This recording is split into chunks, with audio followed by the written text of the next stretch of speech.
Unboxing dan Nah, sekarang review kita mencoba TWS Robot bagaimana kualitas T50. suara yang dihasilkan Sound dari Test si TWS Android Robot Earbuds Part T50 di 14. perangkat Android device.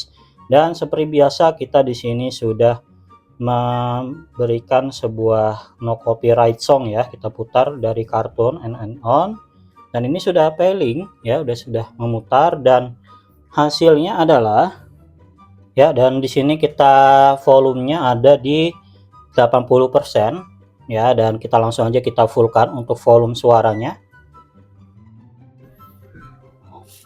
Ya, setelah kita mendengarkan ya, kita saksikan untuk kualitas suara yang dihasilkan dari si TWS Robot Earbuds T50.